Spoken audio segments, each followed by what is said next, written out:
GM canola to maintain GM-free status.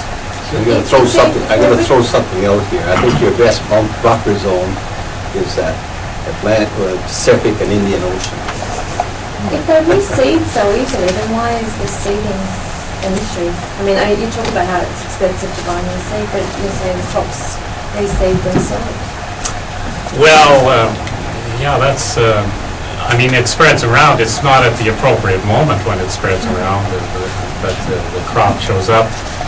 Generally, volunteer crops for farmers that are planted are not very, don't yield very well. I mean, a percentage of them there causes market loss and an assortment of things. The other thing is that because of the intellectual property rights attached to the genes contained in the herbicide canola, if you find those plants growing in your field, you have no rights to save that seed. You've waived those rights in the technology use agreements that you signed in order to access that, and the company can come after you and say, well, really, this is my plant, it's not your plant. We don't, by Canadian jurisprudence, it doesn't matter how it got there, and you know, if it's in significant numbers, you're responsible to pay the fees anyway, so you're locked into this situation where you'll buy the seed on an annual basis. Once you've done this, once you've got into this process, it's very hard to step back, and the varieties simply are not available anymore for farmers that choose to exit this. All of the varietal development, the financing of research has been largely a private government cooperative system where public plant breeders have to access private funds first in order to get government funding afterwards. What's interesting for the private funders is a seed where they can maximize profits, and a seed that has a patent attached to it, a GM seed, patent attached to it with the gene, is the most profitable because they are able to generate revenues from the enforcement of that patent, and that enforcement of that patent is done very draconian. What's the advantage of, sorry?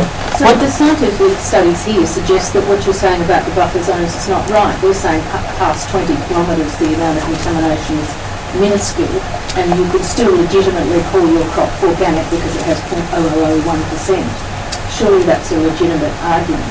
Well, I think that maybe it was unfortunate I chose 20 kilometers as a number. The reality is that in a region that's growing canola, at least in the region that I live in, no one is going to be able to have a buffer zone, or no one will even entertain it. They'll farm right up to the next neighbor's piece, and this calls into question issues of who's responsible. Why would a farmer have to give up some of his land in order to maintain some degree of security from something that was introduced that he didn't want to have there in the first place? And I think Arnold can deal with that, but these liability questions are front and foremost in the issue when you introduce this. You know, who's responsible for contamination? Who's responsible for loss of markets? Who pays the price? And in almost every respect in the Canadian situation, by the technology use contracts, clauses in them, farmers have taken that cost. They've taken that economic hit, and those supplying the seeds have picked up the benefits through the patent protections by having a monopoly on the seeds and being able to sell them at a much higher price. You talk about loss of markets, but this is something of a juggernaut. What's going to be the advantage for those who really hold out or can hold out anywhere in the world and produce non-GM canola? What is going to be the advantage in the long term when the world seems to be shifting this other way? Well, I mean, the Canadians have gone to the extent of launching actions at the WTO against the Europeans. The assumption was in Canada with the introduction of GM canola that the Europeans would cave relatively quickly. They never have. I don't believe they will. The Australians have been able to pick up that market. It's been an ongoing problem for us to maintain the Japanese market. It requires extensive diplomatic efforts on the part of the Canadian government. And what I would say is that if you're non-GM, no market doors are closed to you. If you're GM, doors close. So it's pretty clear that it's, at least to me, that it would be advantageous to be non-GM if you can possibly do it.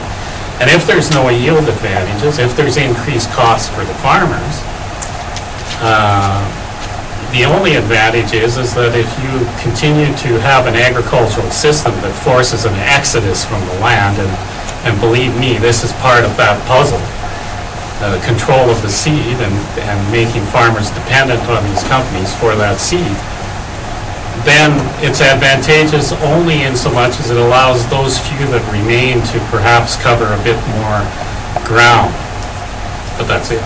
And what about health issues? Is there a point where you can get the general public involved in this and take this debate, which is up here down to the grassroots? Well, I think that that has been central since the debate has started around GM crops, is that the public has been concerned about the long-term consequences, both health, the socio-economic consequences, and the environmental consequences. And there hasn't been adequate studies, there hasn't been adequate debate. There's been a headlong rush to adopt this in North America in particular. The populations there and where we export our products, we don't know the long-term effects. And all I would say is that, when the first internal combustion engine sputtered to life about 150 years ago, I'm sure you could have, if someone would have spoke up and said, this is going to alter the climate of the planet, this is going to